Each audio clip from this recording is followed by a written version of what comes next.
Bienvenue à ce nouveau rendez-vous de lumière et joie. Aujourd'hui, dimanche 6 août 2023, nous célébrons la fête de la transfiguration de notre Seigneur Jésus-Christ, année liturgique A. La fête de la transfiguration vient marquer une parenthèse dans la lecture continue des textes du dimanche du temps ordinaire. Dimanche dernier, le Seigneur nous invitait à discerner le trésor, la perle de notre vie. Jésus est la perle de l'humanité et nous sommes la perle de Dieu. Sa présence nous permet de discerner ce qui est bien de ce qui est sans valeur. En célébrant la fête de la transfiguration dans ce contexte, la liturgie nous invite à nous laisser transformer par la lumière divine. Transfiguration a son étymologie latine qui signifie aller au-delà de la forme, aller au-delà de la figure. Si on s'inspire du texte grec, on pourrait traduire aussi par métamorphose, aller aussi au-delà de la forme. J'aimerais méditer avec vous ce dimanche sur 4 aspects que nous suggèrent les lectures de ce dimanche. D'abord, l'épiphanie de la forme de Jésus. Ensuite, l'invitation à l'écoute de Jésus, Fils de Dieu. Après, la lumière que nous donne la fête de la transfiguration. Et enfin, la beauté de la transfiguration. D'abord, l'épiphanie de la forme de Jésus. Je vais expliquer ce que j'entends par forme. La forme, selon la philosophie de Platon et Aristote, c'est ce qui est au-delà de la matière. La forme définit l'essence, la perfection d'un objet, d'une réalité. La transfiguration, donc la transformation, la métamorphose de Jésus est l'épiphanie de sa divinité, la manifestation de sa divinité. L'homme Jésus est vrai Dieu. La forme est aussi la détermination ontologique de la matière. Ce qui fait que l'événement de la transfiguration de Jésus est la détermination ontologique de la filiation divine de Jésus. En termes simples, Jésus est dans son essence Fils de Dieu. Pierre avait prophétisé à Césarée de Philippe. La première lecture aussi exprime cette divinité de Jésus. Le Fils d'homme ou le Fils de l'homme est intronisé comme Seigneur. Il reçoit la Seigneurie universelle. Daniel, dans la splendeur de la cour céleste, révèle le Fils d'homme comme Seigneur, Kyrios. Et Pierre va appeler Jésus dans l'évangile de ce jour, Kyrios. Seigneur, il est bon que nous soyons ici, il est beau que nous soyons ici. Daniel, dans la description de sa vision, préannonce Jésus dans la splendeur de la transfiguration. Jésus est Fils de Dieu, il a la seigneurie sur l'univers, il domine les peuples, les nations et toutes les langues. Cette vision est aussi présente dans l'Apocalypse de Saint Jean, lorsque Jean présente Jésus comme l'agneau immolé, qui est sauveur. Il dit, « Tu es digne de prendre le livre et d'en ouvrir les sceaux, car tu fus immolé, rachetant pour Dieu par ton sang des gens de toute tribu, langue, peuple et nation. Tu es digne, l'agneau immolé, de recevoir puissance et richesse, sagesse et force, honneur, gloire et louange.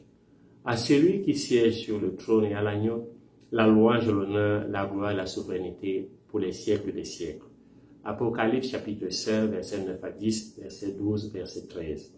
Jésus est le Fils de Dieu, Verbe de Dieu. Sa présence apporte lumière dans le monde. À la création, la parole a créé comme première œuvre la lumière.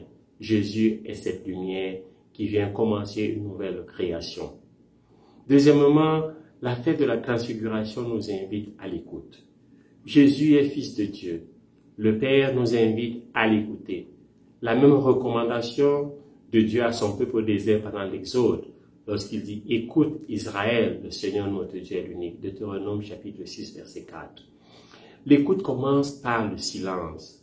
Le monde actuel, nous dit le cardinal Sarah, est sous la dictature du bruit. Le bruit n'est pas seulement une réalité acoustique, mais tout ce qui est distraction vers l'essentiel.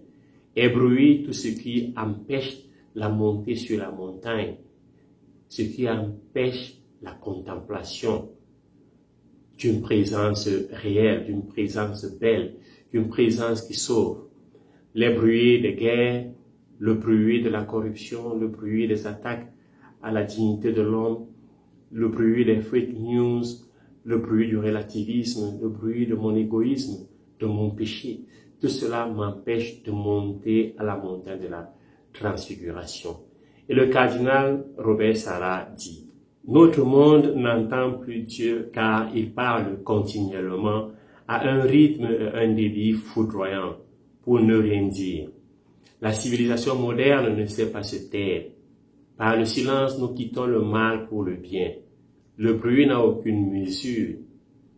Il est comme un navire sans capitaine sur la mer déchaînée, alors que le silence est un paradis, comme un océan sans limite. Le silence est aussi un grand gouvernail qui peut conduire à bon port. Choisir le silence, c'est choisir l'extraordinaire. L'homme qui aime le silence a la possibilité de conduire sa vie avec sagesse et efficacité. Par Dieu le silencieux, nous pouvons accéder au silence, et l'homme ne cesse d'être surpris par la lumière qui jaillit alors. Le silence est plus important que toute œuvre humaine, car il exprime Dieu. » Fin de citation. Frères et sœurs, écoutons la lumière, écoutons la vie, écoutons Jésus. La première parole de Jésus, après la voix du Père, qui dit « Celui-ci est mon Fils bien-aimé, en qui j'ai mis toute ma complaisance, écoutez-le. » Jésus dit à ses disciples, « Réveillez-vous, n'ayez pas peur. » Ou mieux, pouvons traduire « Ressuscitez, n'ayez pas peur. » Parce que le même verbe grec utilisé à l'endroit des apôtres, des 3 apôtres, c'est le même verbe que Jésus va utiliser en parlant de sa résurrection. Donc l'invitation de Jésus aux 3, c'est une invitation à la résurrection. La transfiguration de Jésus est pour la résurrection de l'humanité. Il va falloir annoncer à l'humanité qu'elle est ressuscitée à travers la résurrection de Jésus. La transfiguration est l'anticipation de la résurrection à travers l'écoute de Moïse, Élie, mais surtout à travers l'écoute du Père et du Fils. Celui qui écoute le Fils et le Père est ressuscité et ressuscitera au dernier jour. Avant la résurrection finale, nous ressuscitons lorsque nous vivons dans la clarté de la présence et de la compagnie de Jésus. Troisièmement, la lumière qui jaillit de la transfiguration. Saint Pierre dit dans la deuxième lecture, « Vous faites bien de fixer votre attention sur la voie du Christ, comme sur une lampe brillant dans un lieu obscur, jusqu'à ce que paraisse le jour et que l'étoile du matin se lève dans vos cœurs. » L'écoute de Jésus apporte la lumière, la splendeur de la lumière inaugure une nouvelle création et apporte la vie. C'est grâce à la lumière que la vie surgit. La lumière vient dissiper le masque de laideur du péché. La lumière de la transfiguration annonce la lumière de la résurrection et la nouvelle vie que Jésus donne. Frères et sœurs, notre monde contemporain a besoin de lumière, car le péché est en train d'apporter l'éclipse de Dieu, l'éclipse du bien, l'éclipse du beau, de la vertu, de la bonté, de la joie, de la justice. Les chrétiens eux-mêmes vivent dans les ténèbres de la peur et leur témoignage devient terne. La transfiguration de Jésus nous invite à resplendir dans le bien, dans la vertu, dans la bonté, dans la joie, dans la justice. Au baptême, nous avons reçu un cierge allumé, symbole de Jésus, lumière du monde, mais aussi signe de notre mission de porteur de la lumière du Christ. Portons la splendeur de la lumière dans le monde, la splendeur du sourire, la splendeur d'un coup de main, la splendeur d'une caresse. La transfiguration nous rappelle notre vocation à être transformée par la présence lumineuse de Jésus, mais aussi notre mission à transfigurer le monde. Les disciples de Jésus doivent être des héros pour transfigurer le monde, le métamorphoser, le changer. La présence chrétienne dans le monde doit être une lumière, une joie, une beauté. Daniel nous dit au chapitre 12, verset 3, « Ceux qui ont l'intelligence resplendiront dans la splendeur du firmament, Et ceux qui sont des maîtres de justice pour la multitude brilleront comme les étoiles pour toujours et à jamais.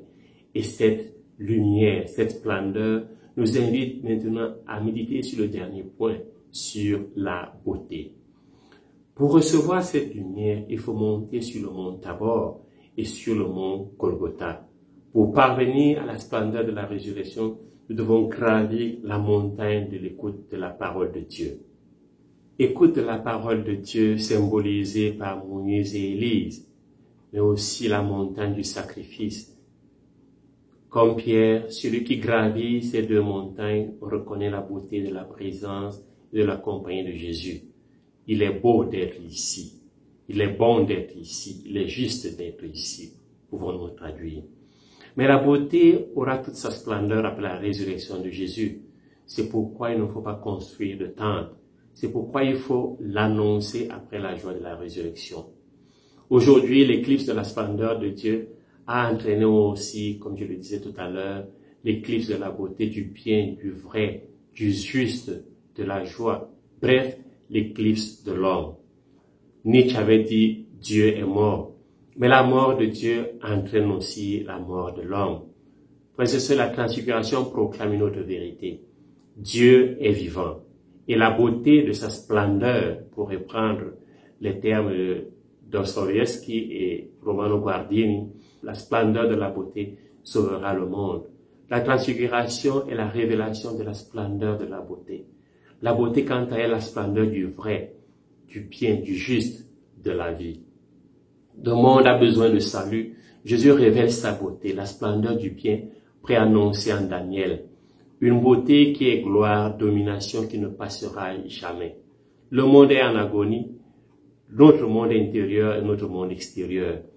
Une agonie qui ternit la splendeur divine en chaque homme. Mais seule la beauté d'une lumière divine peut ressusciter. La fête de la transfiguration est la réponse à tous ceux qui traversent la nuit obscure, à tous ceux qui ont porté le masque de l'odeur du péché.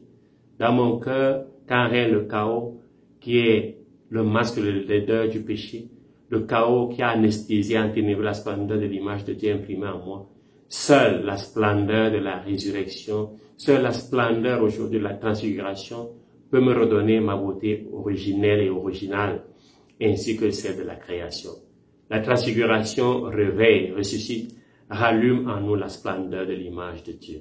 Frères et sœurs, je vais maintenant partager avec vous ce témoignage d'une mère de famille.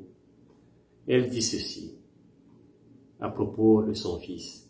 Chaque année, après les célébrations de Thanksgiving, mon fils Mathieu attend les lumières. Il le fait depuis 12 ans. Au fur et à mesure que les jours deviennent plus courts et les nuits plus longues, que les températures baissent et les feuilles tombent, il attend les lumières. Il sait qu'elles vont arriver. Nos voisins d'en face disposent d'un système de lumière rayonnant, étincelant de très bon goût pour les fêtes. Et chaque année, Mathieu attend avec impatience qu'ils le mettent en place. Mais l'attente de Mathieu commence un mois avant. Chaque jour, il attend.